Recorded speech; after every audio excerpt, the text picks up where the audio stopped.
বাংলাদেশকে manufacturing hub হিসেবে গড়ে তুলতে চীনা ব্যবসায়ীদের এদেশে বিনিয়োগের আহ্বান জানিয়েছেন প্রধান উপদেষ্টা অধ্যাপক ডক্টর মোহাম্মদ ইউনূস। রোববার রাজধানীর আগারগাঁওয়ে বিনিয়োগ উন্নয়ন কর্তৃপক্ষ বিডার মাল্টিপারপাস হলে চীন বাংলাদেশ ব্যবসা ও বিনিয়োগ সম্মেলনের উদ্বোধনী অনুষ্ঠানে তিনি এই আহ্বান জানান। বাংলাদেশের মোট জনশক্তির অর্ধেকের বয়স ২৬ বছরের নিচে এবং তারা কাজে যোগ দিতে প্রস্তুত উল্লেখ করে এই তরুণদের কাজে লাগাতে চীনা ব্যবসায়ীদের প্রতি আহ্বান জানান প্রধান উপদেষ্টা। সাজ্জাদ হোসেনের রিপোর্ট। বাংলাদেশে বিনিয়োগ সম্ভাবনা ও বাজার বিষয়ে বিস্তারিত ধারণা দিতে বাংলাদেশ ও চীন সরকারের যৌথ আয়োজনে এই সম্মেলনে অংশ নেন চীনের ১০০ কোম্পানির প্রায় ২৫০ বিনিয়োগকারী ও ব্যবসায়ী।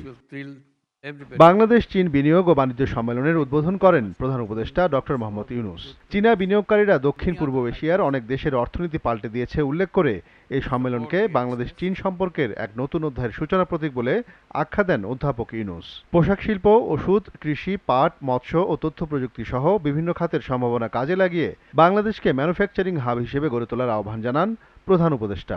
Today, as we embark on this journey together, I invite you to explore the extensive opportunities that Bangladesh offers, from textile and garments to pharmaceuticals, agro-processing, fisheries, jute, as you have mentioned, and information technology.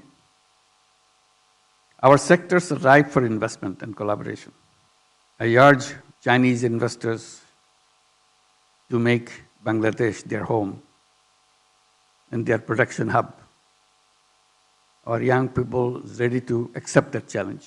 নানা সম্ভাবনা থাকলেও দুর্নীতি ও অপশাসনের কারণে এতদিন বিনিয়োগ আকর্ষণে যেসব দুর্বলতা ছিল, তরুণদের বিপ্লবের মাধ্যমে তা দূর হয়েছে বলেও মন্তব্য করেন সরকার প্রধান। বাংলাদেশের তারুণ্যের শক্তিকে কাজে লাগাতে চীনা ব্যবসায়ীদের প্রতি আহ্বান জানান doctor Yunus. Chinese companies are the master of manufacturing in the globe, and we want to be your partner. Your larger scale investment in Bangladesh can be a game changer for our economy. Tens of millions of our young workforce who desperately need good jobs to express the skill and tenacity they have in making a mark in history. Bangladesh stands at the cusp of transformative era.